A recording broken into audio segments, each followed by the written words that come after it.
Yo, what's happening, people? And welcome back to the Tiki Taka podcast, where you're going to hear hot takes, unbiased opinions, and hopefully have a couple laughs along the way. Yes. Now, on our last video, where we had a slightly longer video, spoke about more teams, which I think people enjoyed. A couple people told me that they like it when we talk about Wolves and West Ham. Is it? Shout out to the Wolves and West Ham fans. Yeah. Those must be the OGs of the pod. I was gonna say, do you remember early season Wolves fans? Early pod Wolves fans. We've done Wolves fans dirty, to be fair, because they were showing us some love. But I mean, there are reasons to talk about Wolves that play Chelsea this week. They still haven't appointed a manager. Gary O'Neill turn them down. Yeah. I think that's smart. That is smart. I don't know what Wolves are doing. I don't know how it's Thursday tomorrow, and their game's on Saturday. Who's taking training They sessions? sacked Vitor Pereira Sunday morning. Who's taking training sessions? How's the new guy not in yet? But we have a slightly later pod this week. We're recording on a Wednesday. Yeah. So we will cover some of the big points from the Premier League at the weekend. Tottenham vs Chelsea, obviously, is the biggest one. But because we did watch the Champions League last night, and there were some big games in the Champions League, like Liverpool, Real Madrid, like Bayern, PSG, we're also going to talk about those. So firstly, we're going to go into the Champions League stuff, the most recent stuff. It happened last night. Yeah. Liverpool versus Real Madrid. Real Madrid came to Anfield. And Liverpool have had a good couple of days. They beat Villa on the weekend, got stuff back on track in the Prem, and then came out, obviously, against Real Madrid, and they won 1-0. But they dominated the game. I was mad disappointed in Xavi Alonso. I thought he's been doing so well this season. Obviously, Real Madrid have started top of the league, of won some big games. I guess they've lost some big games. They lost to Atletico Madrid. But I think coming off the Barca win, coming off Jude being back, coming off beating Valencia 4-0 at the weekend, I was like expecting sort of a classic Real Madrid performance. And by that, I mean, it could have looked exactly the same. They're not the better team. It could have looked exactly the same, except I expected Real Madrid to pose more of a threat, like at least in moments of the game. I didn't expect them to dominate possession or have Liverpool on the back foot or nothing like that. When you compare them to a baseball team, they just have a bunch of stars anyone could turn up. And that's what I thought was going to happen. I thought like one moment, and it's not just that the moment didn't happen. It very rarely looked like it was going to happen. And I think most Real Madrid teams of the past, like, even though Liverpool can win that game 1-0, there's a little bit of we got away with one. Yeah, jeopardy. X, Y, and Z. You know, there was that. Even in our game, and obviously, when we beat them at our place, as much as we destroyed them, and there was moments when I saw Kivior and Saliba running back to goal, and Mbappe's, and I'm like, God, I think you need those kind of moments in the Madrid game so that they let you know they're in the game and this is top quality. And there just wasn't really that. And then Alonso took forever to make some changes. He took forever to change it up. He was, I don't know. When it obviously wasn't working. And I agree. I think Real Madrid, like, I never really thought that Real Madrid were going to score, or that they were building up some pressure, or they looked like, or that they even had a chance that they should have scored from. The only one that I can really remember is when Jude basically does it all by himself, fake shots, Canard, and then has the left foot shot. Yeah, it's a good save. Other than that, like, and I mean, look, we've started on Madrid here. We can do the Liverpool stuff after. Obviously, the two biggest names, we're going to talk about them as always, but Vinny and Mbappe were both terrible. I thought Vinny was like the worst player on the pitch. I thought Vinny was awful, man. I thought, and I mean, look, obviously, I said we'll talk about Liverpool, but well done, Conor Bradley. No. Top performance. Conor Bradley did very well. I think it's so funny because my Liverpool fan friend, he was piping up. He's messaged me, beat both of your teams 1-0. You hold that. Oh, okay, yeah. And I was telling him, I was like, bro, those are your two biggest wins of the season. And you played like Arsenal. You've won on a 1-0 set piece. Everyone's been rigid. You've defended compactly. Arteta's already dishing out lessons. He's already handing out the blueprint. Yeah. So I respect Conor Bradley, but I respect sort of the whole team. They limited Real Madrid as much as Real Madrid or poor. They limited Real Madrid. I'm only mentioning Conor Bradley because obviously we're having the Vinny conversation. But Vinny, man, I was I was very, very, very disappointed in Vinny. Yeah. Like Vinny Yeah. could have come off at half time. He shouldn't have been able to complain if he was subbed off. Yeah. And there's just something about a Vinny stinker, petulant yellow card. Yeah, the way he falls over, starts going to the ground. Yeah, looking for every sort of foul, and then it only adds to the like intensity of the game and like the villain factor and the crowd booing him, and then that gets on his back, and that clearly plays into it with him. And emotional. I was just like, bro, this is like Anfield. Like, but that's also probably what brings the best out of it. I hear that, but I'm like, this is Anfield. Like, we actually don't. You don't need the booing and the like every time you give the ball away. And fans cheer. You know, like just go out there. And... But I mean, ultimately, Vinny's at a level where they're probably going to do that anyway. I remember when they came to the Emirates, it's not Vinny didn't have to have a stinker, but if he lost the ball, the fans are cheering because it's Vinny. Exactly, I hear that, but there's a certain way for all English club fans, but in particular for these like Liverpool type clubs, where if you're going down looking for a penalty, it's nowhere near it. Like that stuff. If it's a 50-50 call, they're still going to boo you, yes. But when it's like it's never a foul, and Conor Bradley just plays on out, Bradley's their guy, and then you go back on the other end and foul him, and you get a yellow card, and now you're in a yellow for the.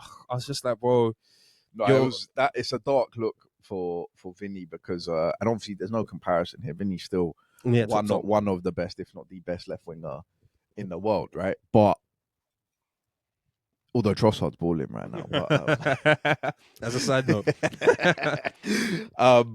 we saw Liverpool play Chelsea the other week, and we saw Garnacho getting changed from Bradley. We saw them play Palace and Pino in that channel, or any of the guys that were in that Cunha in that channel for Man United in that period where Liverpool were losing games. So it's not like you can't get anything on him, and I understand that it's Anfield, but a player of Vinny's quality, he just didn't get. There wasn't even one time where he kind of went past Conor Bradley and put a good ball in and found a man. You could tell, well, how many times do we speak about Vinny in the sense of like, oh, Vinny just goes. Yeah, always takes on his man. After the yellow and the crowd getting on them, I'm looking at Vinny looking to recycle the ball. Who's available? Who's here for the pass back? I'm like, bro, Conor Bradley should be food. Yeah. He's not a lockdown defender. You shouldn't be looking at Conor Bradley at a point in the game and thinking, "Oh, he's having a good game." Yeah, but he should be. I need to start recycling it. You're meant to be Vinny, future Ballon d'Or winner or whatever. It was super disappointing. But not only him, Mbappe, who I thought was dreadful. Dreadful. The amount of times Mbappe just gave the ball away with a really poor pass. Like he did the first bit all right, kind of nice. There's a pass on here. You can find the white shirt, and he just gave it away so poorly, so sloppy. No, they've got to play a lot better than that. And you mentioned Xabi Alonso. Obviously, like you say, he's had big wins. He's won El Clasico. They probably still top of La Liga. But it just didn't look right yesterday. Poison as well as another. He's had another. Yeah. Man. Like I know it's been working with kind of Camera on the right, but that didn't look right awkward yesterday. Yeah, it looked awkward. Fede at right back again. I know that's probably been working in La Liga and stuff, but not that Fede had a bad game, but personally, I just feel like you might get more from him if you actually play him in midfield. But I understand what the system dictates all of that, and also we even said before the game that we didn't think Xabi Alonso would play Arda Güler in this one. Yeah, and Arda Güler, I can't believe you're talking about how long it took Xabi Alonso to make a change. I can't believe Arda Güler was on the pitch for that long. Exactly the same. I really didn't think it was a game to start him. He wasn't great, but he wasn't necessarily poor. The reason that Madrid didn't win, but at the same time, what we're talking about is in those moments when you do have the ball and you're up the pitch. Arda Güler, you've got to make the right pass. There was that one that came over the top. Yeah. And Mbappe. Yeah. He could have even just taken the shot or just you have to make the right decision. Have to, man. Like the pressure is so on at Anfield. You don't really get many of those.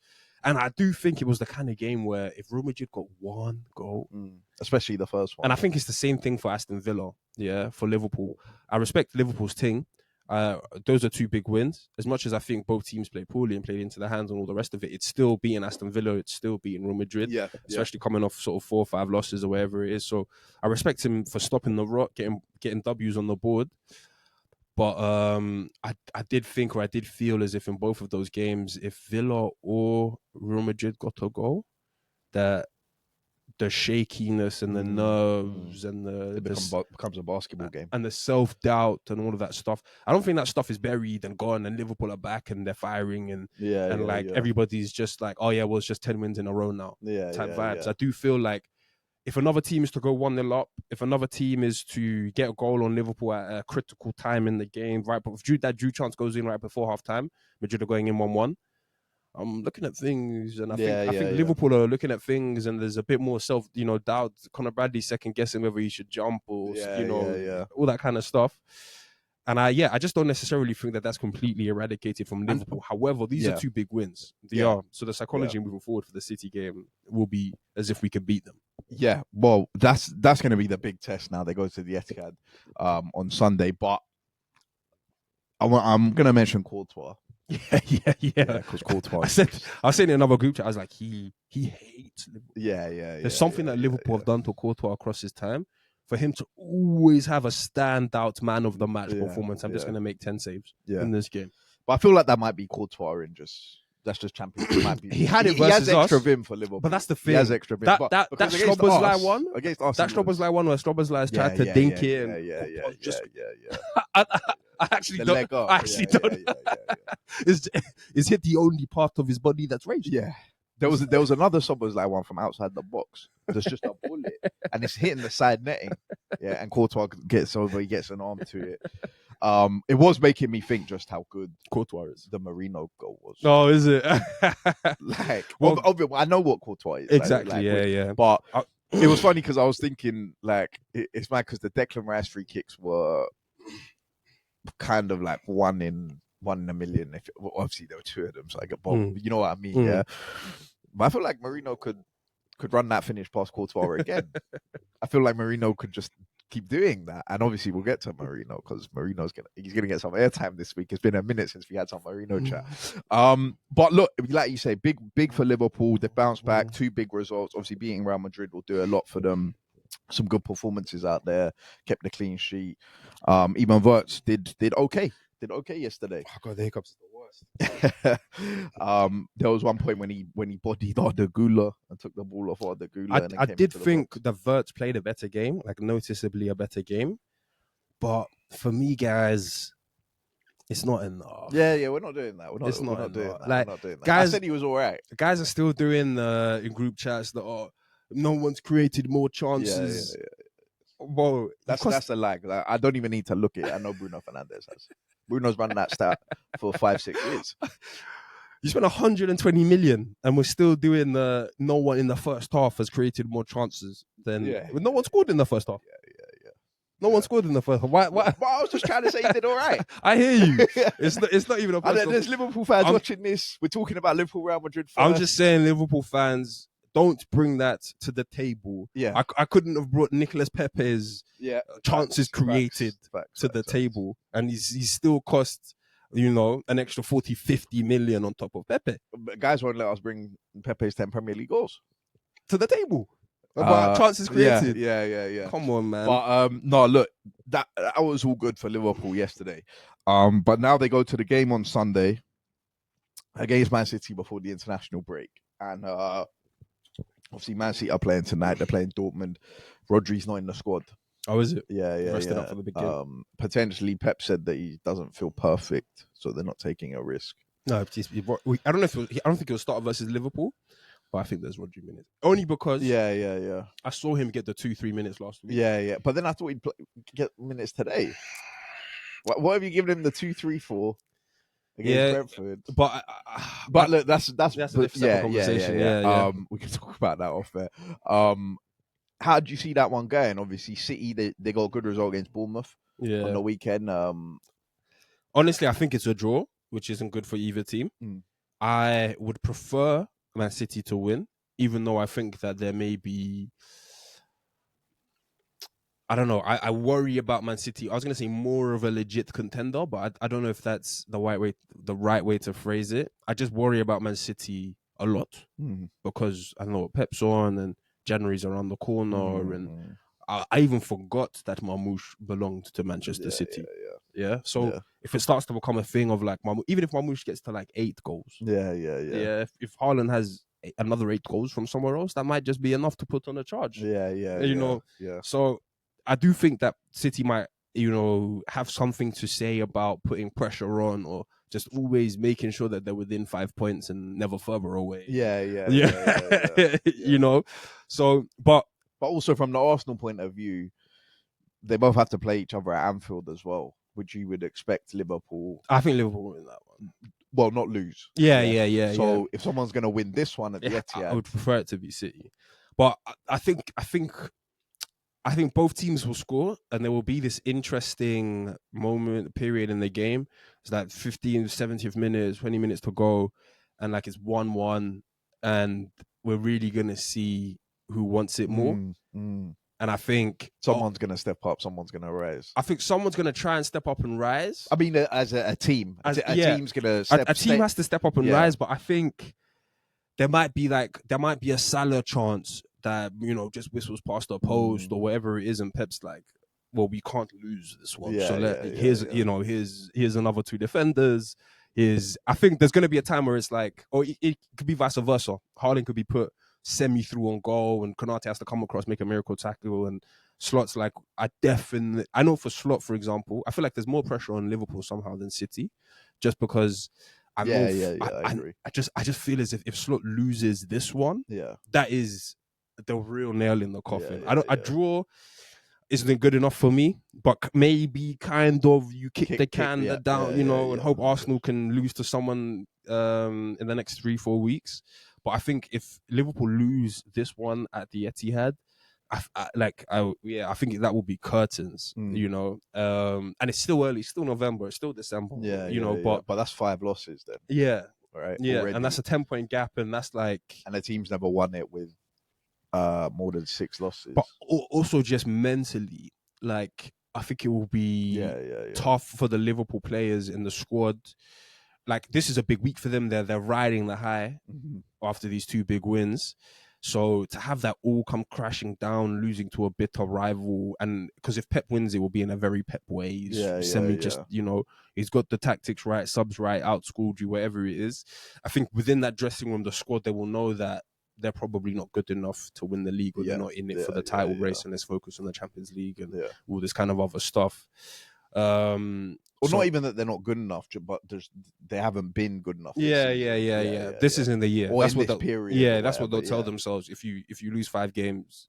But if you spoke to Liverpool fans at the start of this week about this Real Madrid game and the City game, I think all of them would have told you that the City one is the must win. Yeah, because all that really matters is they make it through to the next stage of the Champions League or whatever.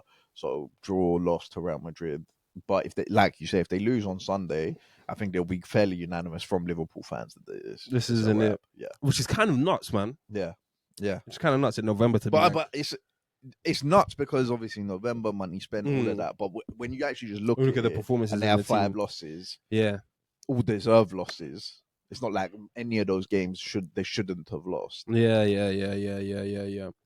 And lastly as well, and maybe this might have to get cut out, but I saw Slot was coming out with a quote after the game talking about how Arsenal once had an 8-point lead on City, and City were able to claw it back. Obviously, this doesn't matter. If anybody's going to win the Premier League, more often than not, you set a new record somehow to end up winning the Premier League. Yeah.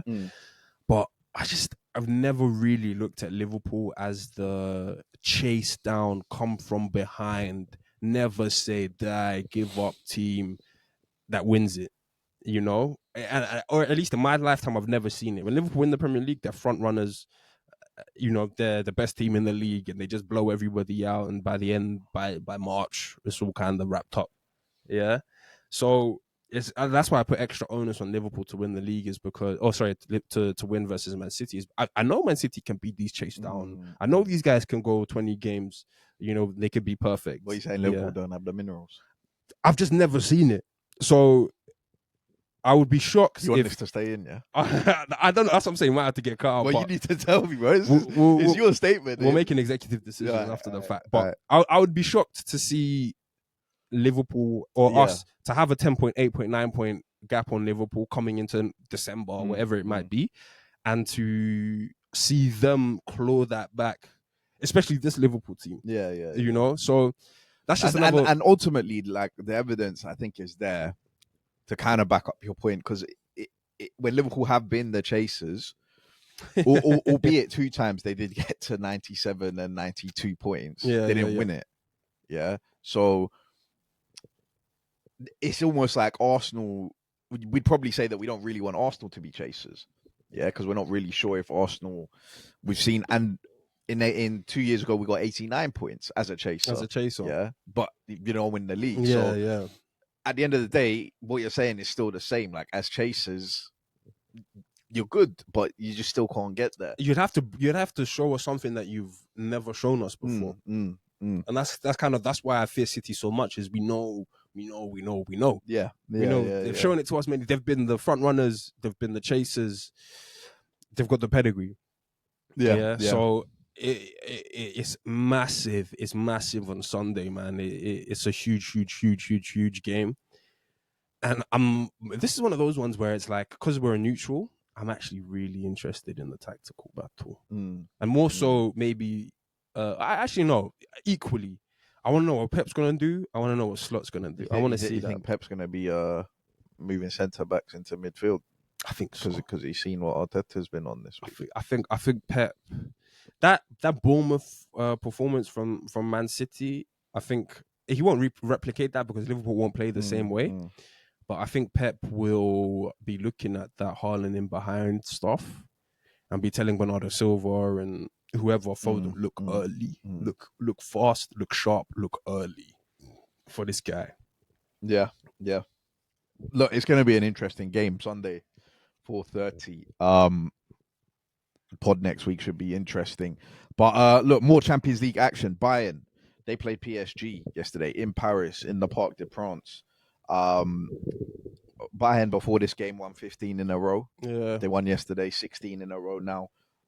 16. Yeah, that's what they're saying. They're asking company about it. That's crazy. It is crazy. But 16 wins, not even unbeaten. Yeah, wins. Yeah. But I get it there. Bundesliga Cup. And, yeah. And in the Champions League, they played Chelsea, to be fair. And obviously now they play PSG. They're going to play us next away as well. And look, I watched that game as well as the Liverpool Real Madrid game. Diaz scored a brace before getting sent off. Diaz is balling. He won't be coming to the Emirates though. Because of the red card. What do you think of the red card? I actually didn't see the red card. It was the only thing in the game I didn't see. Okay, he kind of does like a scissor challenge, but it's not like on the leg or something. Hakimi's kind of ankle gets caught. Yeah. As he's like kind of getting away from Diaz. But to be fair, Hakimi had to come off injured. Oh, is it? Seemed pretty upset. Was it from behind? So, yeah, it was from behind. Yeah, so I guess that's. But he only really kind of touches the top of the ankle. I guess they've probably tried to. I need to see it, but they've probably doubled down on the on behind thing because the stuff about it being from behind is it's like it probably was dangerous, to be fair. It's kind of like UFC and stuff where you can't punch a fighter in the back of the head because you can't see those punches coming. Yeah. So it's just damage. Like or eye poke. yeah. So if you're gonna scissor a guy, but it's from behind, and he just doesn't know it's happening. Yeah, he just doesn't know it's happening. It's a problem. But obviously he scored 2 goals, 2 nice finishes. Yeah. What did you make of the game? Like obviously Bayern. I thought Bayern was statement. Yeah, it's a statement. Bayern was just a better team. I don't know what was kind of up with PSG. Yeah. It just didn't really feel like the last year's PSG performance that we had come to see. Dembele goes off injured. Yeah. Minutes. But I thought Bayern were impressive, to be honest with you. I think the hype is sort of real. They just look very well balanced, and they've got goal scorers in Kane, Elise, or they've got goal scorers in Kane and Diaz, and Elise can create and score. And Bayern, they look good. I hear you on the Germany thing, like 16 wins in a row is kind of mad. But if you're playing in Bundesliga or whatever, and you have the most money, best team, all that kind of stuff. But they have looked good in some of the bigger games that they've played in as well. I think next week or whenever it is at the Emirates is going to be super interesting. Because I want to give company credit and praise because 16 wins in a row is no joke. However, I think next week or whenever we play them is like, I don't want to say the real test. Yeah, you know? yeah. I mean, they just won in Paris. Exactly. They've had some pretty big tests. Yeah. But it will let me know on a personal, individual level, like how serious company is. And the company can lose next week and it can be no shame. Like losing at the Emirates, there's no shame in that, yeah? But just seeing what company's on. But if you win, then you really get like feel me. And seeing what he's on tactically, if Arteta just comes and out schools company and we just move to them and he's got his tactics all wrong on that day and I'm seeing some kid. Yeah. Then I'm like, oh well, I don't. You can have 30 wins in a row. I don't care. I don't care. And the thing is, I mean, fair play to Bayern. They defended well in the second half when they were down to 10 men. But that changed the whole game because Bayern just sat basically in their own half in the second half. They were playing some guys I've never seen before. Though. Some like Stanis. I don't know. Stanisic, right? But but PSG also depleted team, couple of injuries.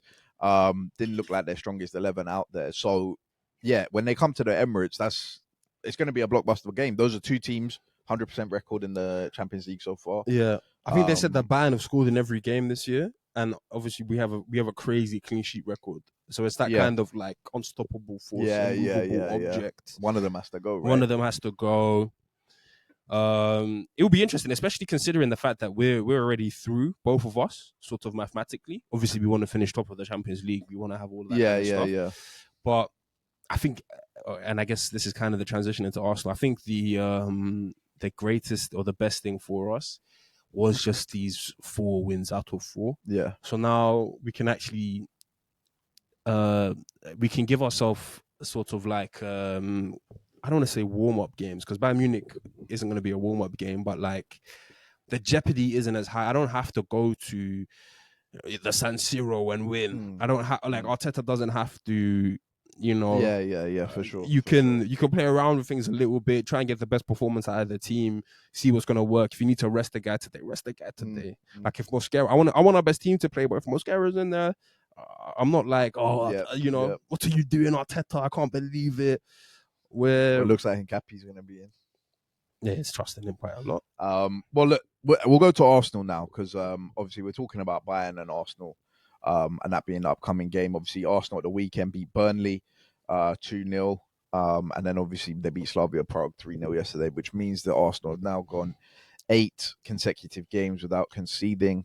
I think that's like a club record since 1903 that they've matched or whatever. So, look, we talk about the defense all the time here. So I do think Arteta has us though. About is Hincapié, because he's come in. Yeah, he's new, man. Yeah, like Saliba, you know what it is. Gabriel, you know what it is. Timber, you know what it is. But Hincapié, first of all, I'm liking it. I'm liking it a lot. I'm liking the aggression. I'm liking the trust from Arteta. I'm also enjoying Gabby telling him to calm down, chill. It's very new. Seeing Gabby telling guys to calm down and chill. Gabby's telling, don't get involved. Are you sure that's what he was saying? Don't. It looked like Gabby was just backing it. I told you, once Gabby gets his dogs, he's just go. You go out there.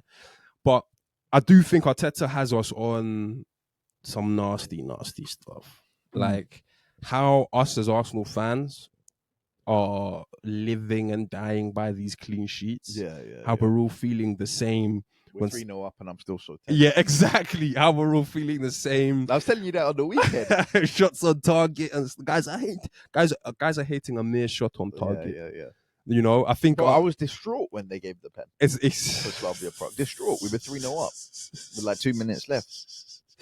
I was distraught when Gabby had to get a yellow. I didn't, I hated that. Yeah. Bro, I just feel like I love it and not hate it, but I love it and understand how nasty it is at the same time. That Arteta has us on this, like, we're all in it together, club, fan, players. 100%. We're all monitoring this. We have to watch the game out to the final. There'll be some 3-0 You know when he says they play the game with us. Exactly. 3-0. If we're 3-0 up versus... treating it like it's my clean sheet. If we're 3-0 up versus Slavia Prague, I don't... I don't need to hear the final whistle. If there's 5 minutes on an added time and it's 90 I seconds, should be able to go make a cup of tea. Exactly. Mm. Oh, I can go in the shower now. I'll go use the toilet. Maybe I'll switch over to another game. I see that there's a game with 10 minutes left and there's only one goal in it. Let me just see the jeopardy in that game. Yeah. But now I have to watch every game till the ref blows the final whistle just to make sure 100%. that isn't a shot on target, just to make sure that isn't going to be a goal conceded. Yep. And that level of buy-in, I mean, if we have it as fans, I can only imagine. What they have. I can only imagine how the players are looking. And when I talk about new guys like Nkapé coming in, seems like he's on the straight away. He doesn't want to drop out. He doesn't want the levels to drop. He doesn't want the standards to drop. Yeah. And maybe we don't get an injured Calla because Nkapé can just rest him. Yeah. He obviously came on in midfield. But look, the main man, Marino, Spain's top goal scorer. That's who he is, guys. That's who he is. He is Spain's top goal scorer. Yeah. He's just come in and bagged another brace. Well, I mean, there's already a tweet of the week segment, but every time Marino scores, just they're consistent. Like, this guy's a striker, by the way. I don't want to hear it. Just play this guy up top. I told you, my brother sent me messages. Yeah. We need to stop playing Jokeres and just move forward with Marino. I'm like, bro. But you know what? I mean, both goals are top. Both goals are top. The second one, though, that's a Marino. I just don't understand. He's calculated everything. I just don't understand how Marino even still thinks that ball, and it's not a bad ball. He should be knocking it down. But someone. I just don't understand how he still thinks that ball is still worth challenging. Yeah. Like the keeper and the defender make it look like that's it's just a routine. And it's a floated one. The keeper, he's come out with both hands as if I can just scoop. This is just yeah. straight into my midriff. Yeah, I'm just early release. Because it's not like Rice has like put it in with some. It's just looped. And Marino's just leapt backheader. But the first one is tapped as well. That's a great finish. That's a great finish. The first one's legit. Post. And the best thing about the first one is the timing of it. There was no jeopardy in the game at all. Yeah. Like I didn't really think after we got the penalty, which we take those, even though I disagree, but we take those. But straight after this half time, first attack, 2-0. Done. Game's over. He made a sub. He took off his 6'4", 6'5" striker. I'm finished. Marino's just gonna put an end to this. And then 10 minutes later, 3. I was so sure Marino was gonna get a hat trick. The funny thing about Marino as well is I can never actually predict when he's gonna score. Even in game, I find it struggle to be like, there's certain players where I'm like, oh yeah, Saka's on it today. I can tell Saka's getting the Jokeres, or if this one's going to equal a second one. Yeah, Marino's looking a bit stiff in the first half. But sometimes I'm just like, this is just an everyday Marino performance. Yeah. And then the ball ends up in the box, and who else? That's part of an everyday Marino. the ball ends up in the box and Marino scores. But as an Arsenal fan who watches so much Arsenal football, sometimes I like to be able to sniff when someone's on it today, I can see from his first touch and how he's moving the ball that he's looking very sharp. He's looking very serious. We probably actually haven't seen it yet, but Eze is a player. Well, we haven't seen it yet in an Arsenal shirt, but Marino's goals, they always seem to be not a surprise because we know he's going to score, but I'm like, oh. Yeah, that's just gone in then. I know what you mean. I guess that's just ended up in the back of the net. But that's because you never, even now with everything that Marino's done, we still don't really associate a good Marino performance with that goal. Yeah. We just, like, a good Marino performance is the things that you're saying, then he just pops up with a goal and it's just... it just ends up. Oh, that one's going to go in. Yeah. Oh, okay. I'll take that, yeah. And it was mad. I was thinking about it, and it's still so crazy to me that last year, with the year that Marino had, obviously we already mentioned the goal against Real Madrid and moving to striker and everything that went on last year, and that was his first season at Arsenal, season in the Prem. Guys are talking about 150 million pound players to adapt. Xavi Simons, who we're going to get onto in Tottenham, Chelsea. Marino, last year was Marino's first year in this league. Marino's post-match interview, gems. Marino was talking about, obviously asking him, what's it like? You're being played as a striker sometimes. He was given the whole, I wasn't naturally born a striker. I've had to learn a lot of things. But he was like, I think I've always understood the job of a striker. But he's like, but with Arteta, there's these micro movements and there's these micro spaces in the box. Yeah. I was like, I know the film session. Micro spaces. in the box. That's his second. That's his first goal. That's the micro space.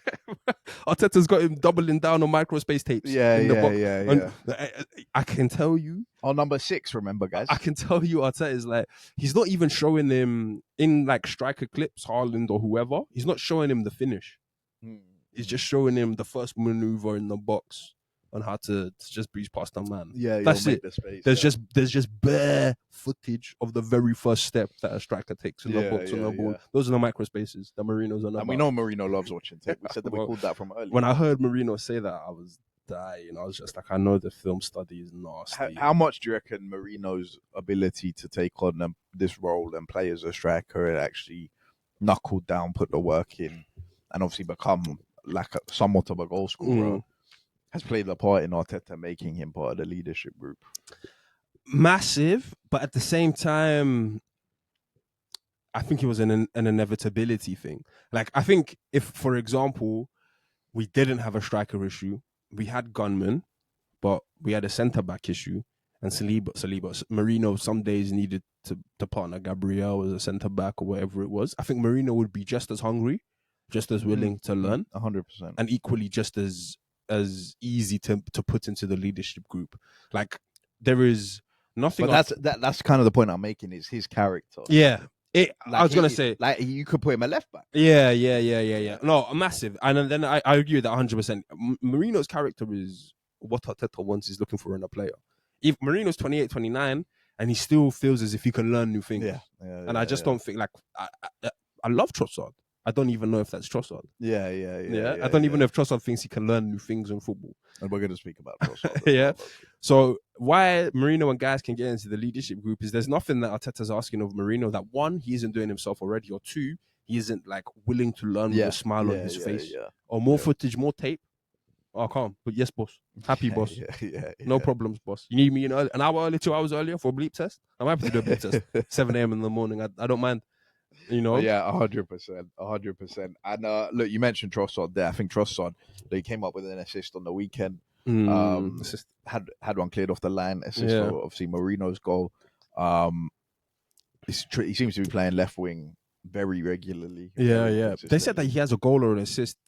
It's like one every other game this season for Arsenal. And I think you were saying, like, I agree. Like, I'm not shocked about Trossard's output or anything. I'm just shocked about the minutes, like the starts specifically that Trossard is getting, in the sense of coming into the season in the summer is looking as if he was maybe our most expendable player. Yeah, if someone had to go, we need money to bring someone in. Let's let 31-year-old, 32-year-old Trossard go, wherever it is. 1 year left. Arteta's come. He started him. Like, it feels like down near every game this season there's space for Trossard. In a similar sort of situation to the one we were in last year, we have a lot of forward injuries. Yeah. Just like we did last year. But who's the guy that's still fit? Trossard. It's kind of mad. It is kind of mad with Martinelli got the hamstring last year. Havertz got the hamstring. Saka was obviously out. This year we've had Gyökeres, Jesus, Havertz, Noni, Odegaard. What's he doing that everyone else isn't doing? And Trossard's still here, still after playing all those games. Tracking back, I've got to run. I'm coming again this year. He'll play for Sunderland. He'll start. Bro, the guy has 100 Premier League appearances for Arsenal. Yeah, it's crazy. Yeah? Not in total with Brighton and for Arsenal. He's been here 2.5, 3 years, whatever. He's going to clock in 3 starts in this week. Yeah. Easy. Yeah. He goes away with Belgium. He plays with Belgium. He comes back. Like, something's got to be said to the way that guy keeps himself in shape. And everybody else were like, wow, I think this is a game to rest. I don't know how many starts in a row that is. We always have that kind of dialogue. He's almost on the Havertz program. Seriously. Like, we could kind of almost say that like, now, legit, the way that Trossard's seriously. Trossard's been brilliant, man. Just keep it up. For real. And, but even if he doesn't keep it up, he's done his job, kind of. Right, because we already knew last year that Trossard and Martinelli probably aren't first choice guys to go and win the league or whatever, unless obviously you kind of facilitate people around that. Obviously, Eze and Gyökeres are doing their job. Gyökeres, who probably had his best 45 minutes before he came off against Burnley, he was knitting everything together, scored a goal. I think Trossard's role in this team, like Martinelli, should be that in phases. Like, you come big in sets of 7-8 games. where you need to come in and do something at different points in the season, you guys can come in and do that. So Trossard's had, and even Martinelli stepped up and performed in these first 2-3 months of the season. Obviously, when players come back, it needs to be time for Noni. Yeah, to kind of come to exactly. the level. It needs to be time for Eze Yeah, if he gets pushed out there in that left wing role. Havertz, when Havertz comes in, like we keep it up for sure. Love that, but I'm also not expecting Trossard. I'm not going to be vexed if Trossard starts putting in some. Well, I might be a little bit vexed, but like that is who he is. Yeah. We I kind agree of know with that. I think the one of the only other guys worth mentioning is Declan Rice. I mean, monster class against Burnley. Like I'm seeing Declan Rice has already come. First season been levels. We didn't really. I didn't really expect that from Declan Rice. He's coming and he's been unbelievable. And he's not had a poor year last season at all. I still think he's maybe progressed. We had the Real Madrid games. We pushed Declan Rice into the best midfielders in Europe conversation, that kind of stuff. But I don't know if it's just me, but I also genuinely feel like this year he's gone up another level. Like I feel like he's had a great start to the season. I feel like, but I feel like in particular his on the ball stuff. Some of the passes just in this game the other day, I don't really know if I was getting those from Declan Rice 2 seasons ago. You know, like that ball that we're talking about for Marino, it's not even the greatest ball of all time, but Declan Rice seen a pass and tried to play a 40-yard pass straight onto Marino, who's running in between two centre backs. He's tried to play that one on his head. I just don't know if I was seeing that from first season Declan Rice at Arsenal. And he got assist Declan Rice at Arsenal first season. It was. I've always said we definitely weren't seeing it with the consistency. Yeah, it seems like he seems like he's semi on the Zubimendi C A plus, pay a plus. Like I'm really, really, really impressed. Really, I mean, Sky brought up that graphic of line breaking passes. Yeah, and he does actually have more than Caicedo for all the Chelsea fans that want to call Declan Rice a sideways merchant. That's what I'm saying. Like I really feel he's right there next to Zubimendi. Zubimendi's a bit ahead, but Rice is right there. I feel like he's really stepped it up. He maybe marginally, but I'm just seeing a difference in the level that we're getting from Declan Rice. Like he's all round game. He's all over it. But there's which is mad because the level we were getting exactly. But now I'm like, but what really can I criticize him for? He defends, he scores, he assists, he's breaking lines. He's a team player. All of that. You know, I just think Declan Rice has been unbelievable. Yeah, unbelievable this year. He's been proper. And look, there's obviously debates going round. People love to debate. Obviously, Chelsea fans are getting a bit gassed and they love to throw their players' names in like best in the league conversations. And Caicedo's in one of those debates, but we're not going to have to do the Rice Caicedo thing. Ultimately, I think the Rice Caicedo thing is just like they're both just that good that you're going to back the one that plays for your team. Yeah. So I think that's just where it is. And that's all right. Chelsea fans can back Caicedo and Arsenal fans can back Declan Rice because in the Tottenham-Chelsea game, I mean, death, taxes, Chelsea beating Tottenham. I've said that for 3 years in a row. We know what it is. Caicedo had a monster class in that game. No, Caicedo was brilliant, man. Obviously, for the goal, it was all him, just ratting around, wins the ball back once, wins the ball back off the Neto's. I understand it, but I don't really understand how Caicedo can just have more dog than like 3 players. Like, there's at least 3 players in there. I get it. One player, like if Caicedo just wants the ball more than Xavi Simons, cool. If Caicedo just wants the ball more than Jed Spence, cool. And Mickey van der Ven, sorry. But like, I don't know if at home in a London derby versus Chelsea, Caicedo should be able to want the ball more than, Mickey van der Ven, Jed Spence, and Xavi Simons combined, plus Danso. Yeah. Like, I love that goal. I hate all of this, but I love that. I love a goal that is like, it's so clear that you can tangibly define why that ball. He just wants it more. It's just obvious. It's so obvious. Like he just obviously wants it more than you in a massive game in a pivotal it's made moment. Because you lose the game 1-0. As much as Chelsea battered Tottenham and should have won it by more, you do actually only lose the game 1-0 because Caicedo just wanted it more. And I just don't know if that should really be happening in a London derby. Like someone foul him, someone kick him, someone tell him that it's not going to be this easy. But it's like 4 players have backed out of challenges just to let Caicedo have the ball because of how much intent he's shown that he wants it. That's why Caicedo is a top player. You know, that's sort of, I guess that kind of stuff you can't even really teach that and instill that. I mean, there was another big game and another monster class. You just have that or you don't. But my overall thoughts about the Tottenham-Chelsea game, I told you as well, I can't believe how lackluster Tottenham were. It was a shocking performance. I can't believe, like, I get it. Chelsea have been better than you for these past couple of years, whatever it is. They've been better than you on the day. João Pedro's missed chances. João Pedro scored a goal. They've been the better team. But I'm looking at their game and there's 15, 20 minutes to go and you're only down by 1 goal at home. Like, for as good as Chelsea have been, they haven't punished you. Yeah. And you're not completely out of this. A draw, you guys, you'd bite your hand off. You'd bite anybody's hand off for a draw. And if you needed further proof that Chelsea are a naive team, they drew with Karabakh today. So I just don't understand how... The onus is on Thomas Frank. Thomas Frank can have a lot of shit at his doorstep for how he set up the team or just not being able to instill that kind of I'm not going to get bullied mentality. But I'm also looking at the players on the pitch real time. Like, real time, JP's just missed that chance to make it 2-0. You should be thinking that this is our day. Like, we can get something out of this game, you know? And it's almost as if Tottenham players agreed at halftime, you just lose this 1-0 and move on. That for me in a London derby was like the most damning sort of indictment on this Tottenham team or this Thomas Frank team. I just don't think you can agree to that kind of stuff versus Chelsea. You know, just saying, oh, it's whatever, we'll just lose this 1-0. I mean, even with how bad Tottenham's record is, Tottenham have won 8 Premier League games out of 66 against Chelsea. Right, that's home and away. But even with that record, death taxes, Chelsea beating Tottenham, all of that performance was just abysmal. Tottenham put up 0.05 XG. That's crazy, man. Which is, I think, one of the lowest that's ever been recorded, lowest in Tottenham's history. It's crazy.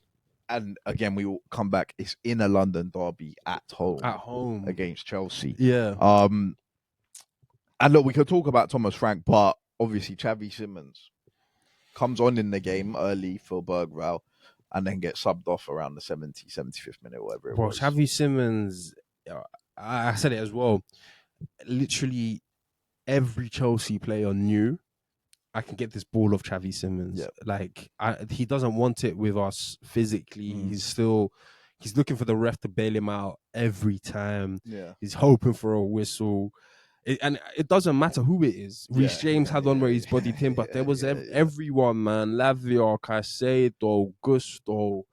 You know, sometimes those kind of 10s or tricky, smaller players, diminutive players come in and they, even if it's from another league or whatever, they earn a little bit of respect maybe in the first couple of games. Xavi Simons has no respect from any of his peers, any of the other players in that team. Like you say, they all knew they could get it off. And they weren't judging it, standing him up, saying, "Oh, he might have something, he might drop." No, I'm just coming straight for you. I see the ball, I take the ball. And I'm just going to take that. I said to you, for me, the most damning thing about Xavi Simons was at the end of the first half when Jed Spence and Bentancur were playing down the left-hand side, just pretty much doing 1-2s to each other, trying to... you got all the Tottenham players in the box. It's like a broken down set-piece play.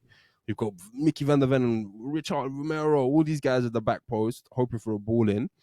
And Jed Spence and Bentancur are passing it to Xavi Simons, hoping that he's going to whip in that quality ball, find that sort of, slide rule pass that gets someone in for a cutback. Xavi Simons is just playing 5-yard passes back to them. And Bentancur and Jed Spence are like, oh, we'll take this on ourselves to try and get a ball in the box. But this is Bentancur and Jed Spence. Like, these are two meaty guys on the ball. They're not known for their attacking qualities or their ability to play these kind of passes. They're in the squad for a different team, for a different sort of role. And I'm just looking at Xavi Simons not even want to take on the onus of creating chances in a game that we're 1-0 down, 5 minutes to go in the first half. Like, just not even like calm, take on the ball, take the ball on, take a man on, lose the ball, wherever it is, but show the team that you know your role is here to create, or you're here to try something or take someone on. I just feel as if he's like mentally and physically a million miles away from where he needs to be. And it's always a bad sign when Liverpool fans are still doing the verts. Oh, I thought, you guys are not seeing what I'm seeing. The pressures per 45 minutes. Like, as much as I find that cringe, I somewhat respect that more than, you know what, I disagree. I respect Tottenham fans more for just like, there's very few Tottenham fans that will even put up a fight with you about Xavi Simons. They'll tell you they think he's been poor. They'll tell you they think he's weak and he's soft and everything like that. Like, and I just feel like this as damning as ever, as all fans are delusional about players. We've been there with Havertz and all these other guys who've had to prove themselves. Like, for fans just to be like, yeah, you're right, he's shit, I don't like him. It's November.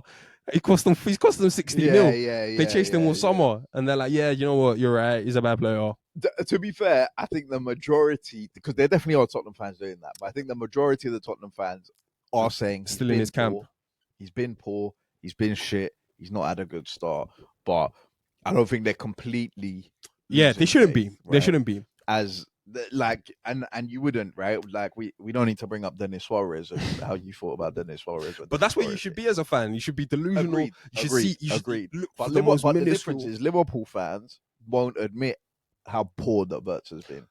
They just say, like you say, you're not seeing what I'm seeing. The pressures. But at least with Verts, for Liverpool fans, when they're watching the games, they see enough in the game to be like, oh, that's a green shoot. If we can maximize this moving I'm not sure forward. if I've seen more of that from Verts than I have from Xavi Simons. I agree. Even in the Chelsea game, Xavi Simons plays a nice... No, I agree. But Tottenham fans are almost on the, like, there's very few green shoots from this performance. Yeah. There's very few, like, I want to see this again next week, but with X, Y, and Z. But that's also because Tottenham fans are just a bit more realistic. That's true. That is also true. Like, what really are the green shoots that we've seen? Like, are the pressures from Verts with the green shoots?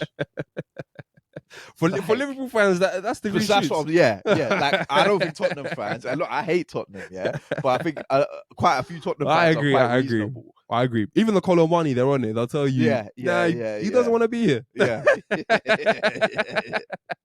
He was out for 4 weeks with a dead leg.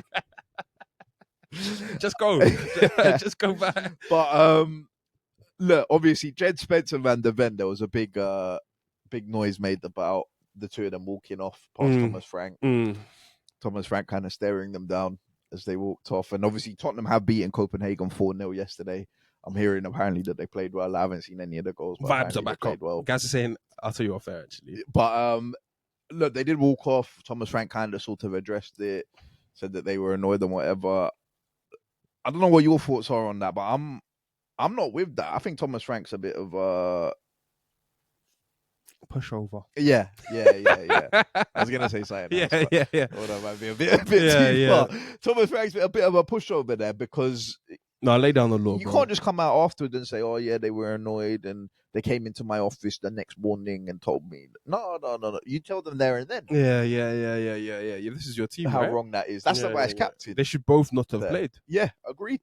It was Copenhagen. You probably could have got away with it. No, 100%. Right? And then maybe bring them back in for Man United if you need to or whatever. But I'm not with Hato. I don't know what you think of it. But I thought it was a bad look on. But it's so early in the season to be having this sort of friction with the boss. But I semi-hear it. Emotions are fraught. Maybe those are two guys that can't necessarily change the game. And I know they, like Mickey Van der Ven scored. I mean, they were both at fault for the goal. So for that reason, I hear that. But I don't know. I agree that I don't like it. I also don't like it. But if I was to sit here and tell you that I didn't have issues with how Thomas Frank sort of managed the game versus Chelsea, I'd be lying to you.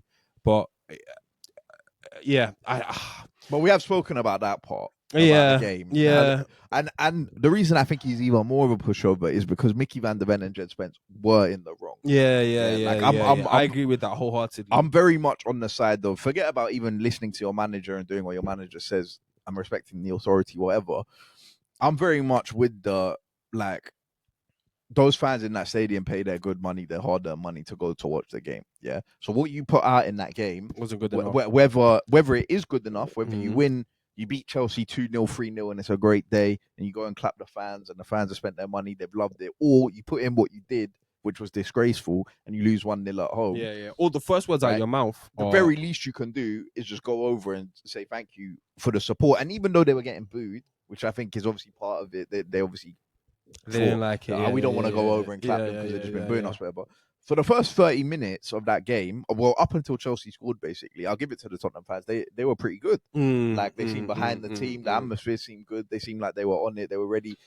But after the Chelsea goal, and I've said this before, like, sometimes there's stuff made about the atmosphere at the Emirates, but like the City game, kind of, for example, this season was a bit. It started off well, and then obviously Haaland scored, and then we kept it going a bit. But give the fans something to kind of like they were with you for that first 30 minutes, and you still weren't playing that well. But 0.05 xg, even if you have a couple of shots, the atmosphere will go up. A big challenge. Like you say, the period of play between Spence and Bentancur, that's just going to wind them up even more. So now, for you not to go over and clap them, I think they should go over and clap the fans, and the first thing out of their mouth to Thomas Frank should be an apology for the goal. Before you can criticize Thomas Frank still, and you can be upset with Thomas Frank still for how the rest of the game panned out. Maybe you wanted earlier subs, maybe you didn't want Xavi Simons, whatever it is, your beef with Thomas Frank. I hear that, but I agree with your point. You're both at fault for the goal, so for you to brush off the fans and brush off Thomas Frank as if they've done something wrong. They've been booing us. Thomas Frank, like Thomas Frank might have coached a 0-0, which Tottenham fans would have bitten your hand off for.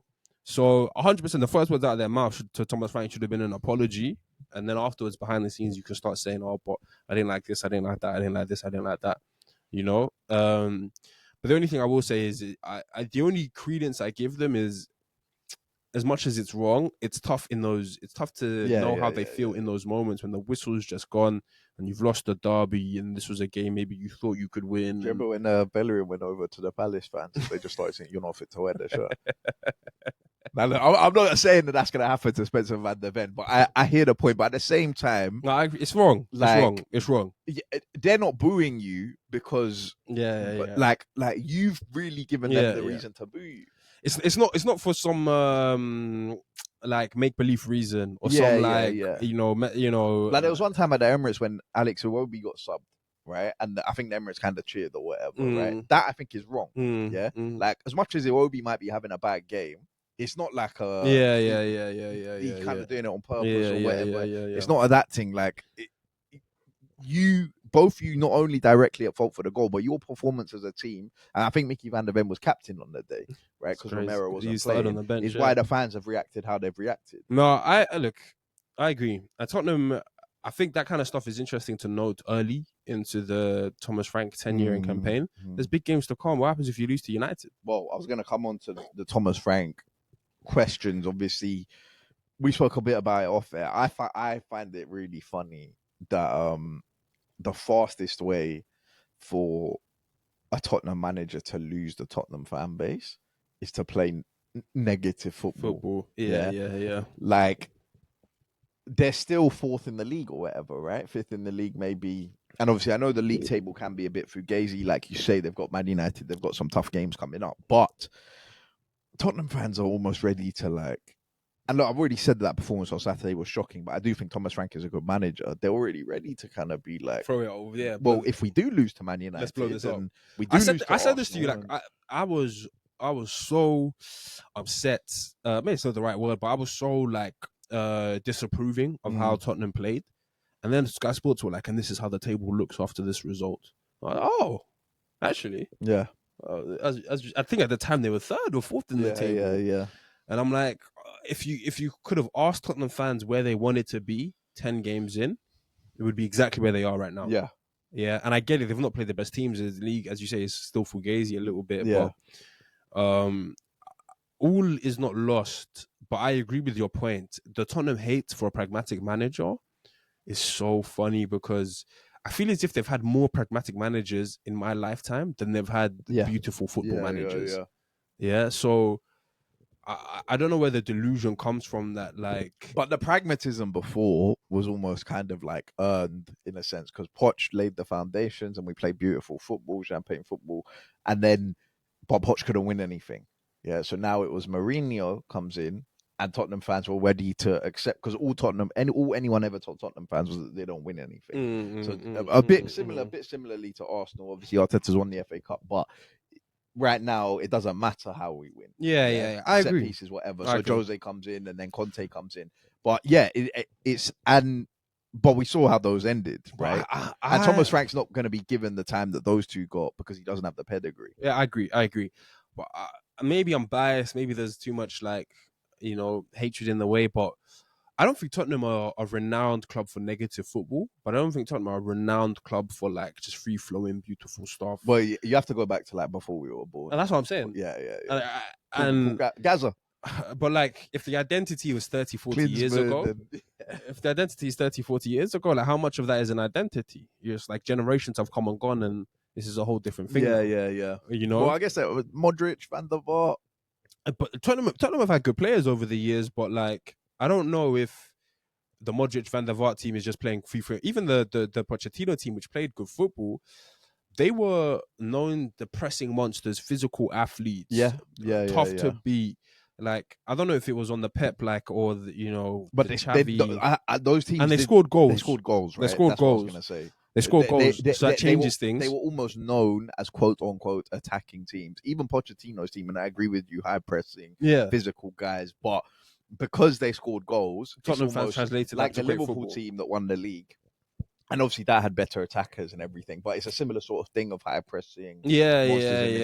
They, like, if this Arsenal team wins the league at the way it's going, it will be known as a defensive team, which is calm, right? But Tottenham fans, I think, look at those teams as attacking teams. Which is funny because I feel like whilst they scored goals at the time, their attacking players were loved, Kane and Dele Alli and stuff, yeah. But I really felt as if at the time the back four was like the foundation, was the solidarity. Walker, Alderweireld, exactly. Vertonghen, Rose. Like the Vertonghen, Alderweireld centre back partnership, they were putting in all sorts of conversations. They were Walker and Rose. All sorts of conversations. Yeah. That was for me really the foundation of the team. And then you had Harry Kane and Dele Alli sort of. But then if you do have those guys, and obviously we can't forget what Dele Alli was on. Yeah, it was Harry Kane, Son. It's difficult when you have even those three, in the way they were playing. Even if take out Son, Kane and Ali, it's still difficult to call that. Like Chelsea's team is called a defensive team, for sure. The one that won 04-05 the title, whatever. But even later on, when they get to even if it's just Drogba and Lampard, just because of the amount of goals that they score, like if Harry Kane's putting up 30, it's just difficult to call it a defensive team, I feel. Yeah, I agree with that point. I think my point still lies on the overall, I get it. They would say that that's an attack. Or maybe a balance is kind of what Tottenham fans are looking for. Because that's what it was. Yeah. That was a very well balanced team that Pochettino had put together. But if they have to sacrifice one for the other, they'd rather see goals. They want to be an attacking team. I think a lot of this, and at the moment Thomas Frank's making them obviously a defensive team. I think a lot of this is stemmed from the slide from Poch. They went from, as you say, a balanced team with Poch that was scoring goals and defending well, to a Mourinho team that was just defending well, and then Harry Kane. To an Ange team that was just attacking, to a Thomas Frank team that's somewhere in the middle. And I do feel as if Tottenham have a bit of an identity crisis. Like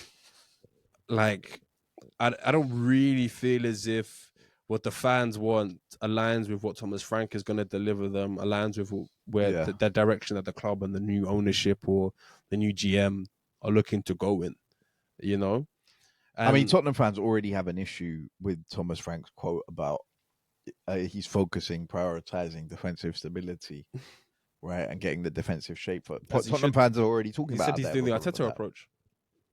Right, we need to build the solid base first, whatever. But you don't I saw a clip of Jurgen Klopp on this Stephen Bartlett's thing, and Jurgen Klopp's talking about when he first went into Liverpool, he was like, the first thing I needed to do was make us a defensively solid team and make sure that a team couldn't just score easy goals against us, right? Again, obviously that's what Thomas Frank is doing, but Tottenham fans have a problem with that. They don't want to see that because in Tottenham fans' view, it's why do we have to sacrifice the other one for this one? Why can't we just have both? it's a very unique setup, the Tottenham fan / club relationship, because, and I agree that Tottenham have attacking players, Kulu who's out, Madders who's out. Obviously, they've spent 60 on Xavi Simons, but I don't think Tell and Odebear, Richarlison, and There's just not quality. There's not enough quality. Solanke, I think is alright, but I just don't know if that is like, oh, we must get Jogo Bonito football out of these guys. Yeah. And most of those guys are injured. Yeah. If you look at what Thomas Frank has actually had, Kudus, Xavi Simons, Pat Mateso. Yeah, right. But even then, I'm not including him as an attacking player as much as Thomas Frank plays him as a 10. As a 10. Yeah, I'm not including him as an attacking player. Kudus, Xavi Simons, Odebear, Tell, Richarlison, Kolo Muani. Yeah, I think are the ones that have been fit. Brennan Johnson. Shout out Brennan Johnson scored again yesterday.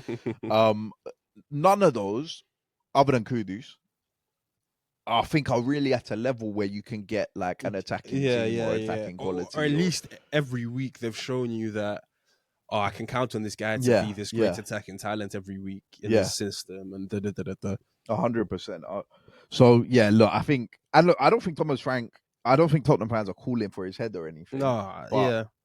I do think the questions are there though. Yeah, it's going to get sticky because if they lose to United or even don't beat United, because even if they don't beat United, there's 1 point from 6 from 2 home games, Chelsea and United back to back. But Thomas Frank, he's kind of, he doesn't have the pedigree. They're not going to have as much patience with him. But do you hire Thomas Frank for a 2-year job? Like, do you get the best out of Thomas Frank if you just have him in your role for 2 years? Is he that kind of manager? I agree. And I don't think he's going to get sacked, but that's a conversation about how the board feels towards him. I'm just talking about the Tottenham fans. The fans. I guess it's a separate thing. Because I think if they don't beat Man United and then they lose at the Emirates, right? He's in trouble. Yeah, I think Tottenham fans are... Right. Like, a depression will ramp on. I don't think we get sacked, but I agree with your point. I do think whoever the hire, obviously it's not Daniel Levy anymore. Justice for Daniel Levy always.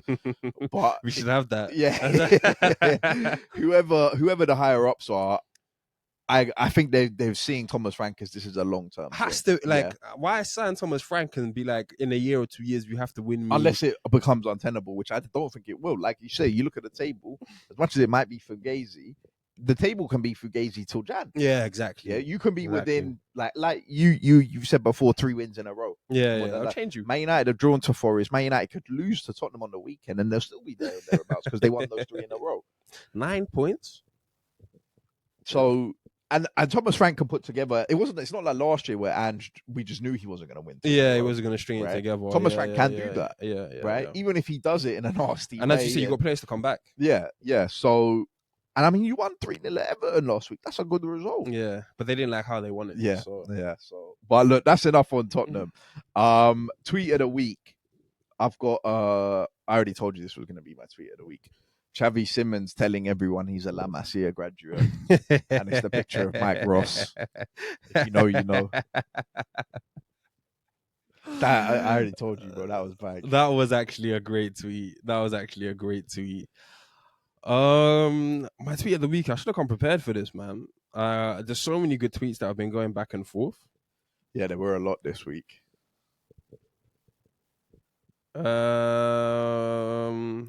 Man, what am I gonna have as my tweet of the week?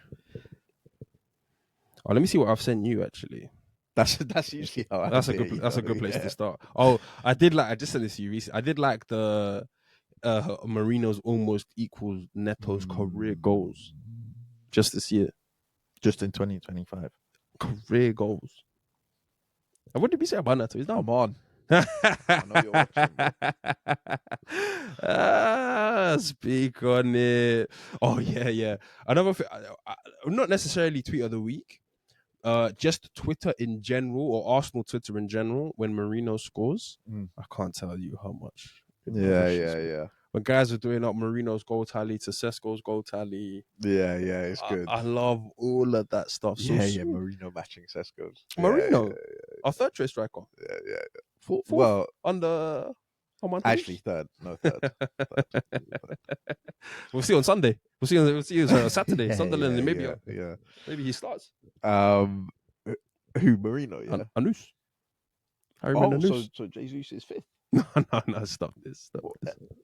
If Marino's 3rd, Gyökeres, Havertz, Marino, of- and Jesus. Jesus is not a striker; he's a winger. Still a winger. Yeah, he's a winger. No. Okay, He's a we're wide doing player. this off air. We're doing this. He's Off air. We're not doing this on air. He's a Because this will go on for another half an hour if we do this. Okay, yeah, MVPs and rookies. Okay, look, first MVP. I'm actually gonna give it to Virgil van Dijk. Yeah. Not because of how he played, but did you see the clip with him and Rooney? No, I didn't see that.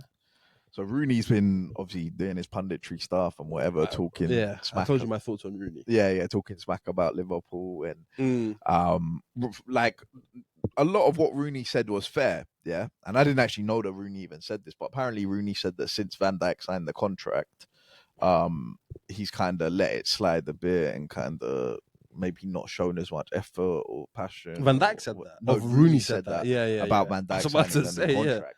So Van Dijk on the Prime coverage yesterday comes over from the interview. I'll show you the clip off it.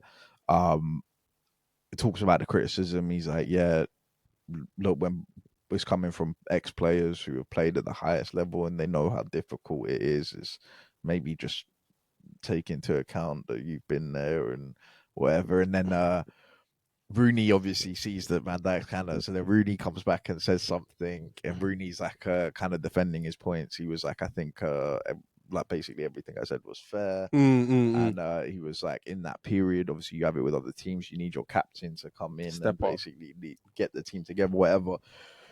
And then Van Dijk doubles down, he comes again, and Van Dijk saying that like, yeah, look, I just think talking about the contract and me signing and then letting it slide, and I just don't think that was very fair. But look, it's opinions and we move on. And I rated it from Van Dijk, right? Because pundits do come out and they say a lot of shit that winds people stuff up, yeah? Like you say, Casemiro should still has to square up to Jamie. Yeah?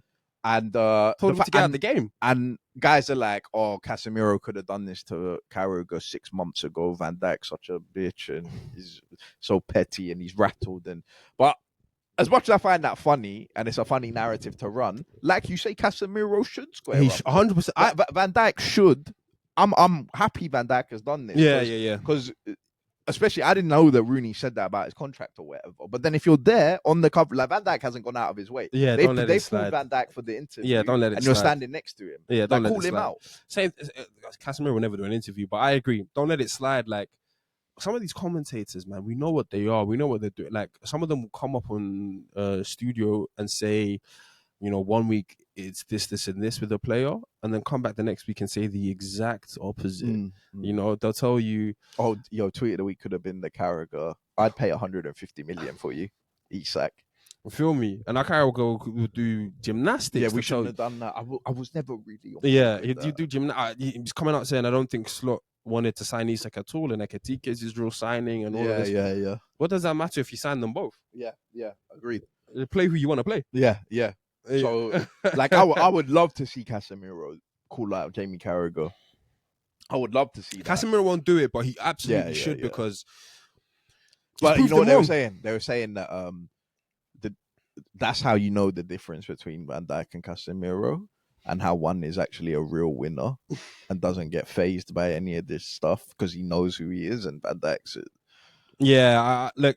Like Casemiro, he doesn't need to, innit? Exactly. Like what does he need to speak to Jamie Carragher for? Yeah. He's got 5 champions, 6 champions, whatever it is, league titles. Like, I wonder what Jamie's highest place finish in the Premier League is. Second, I think. I think they were in some title races with Man United. Yeah? Yeah. I think 1 or 2 when Torres, Gerrard, Alonso, those kind of teams.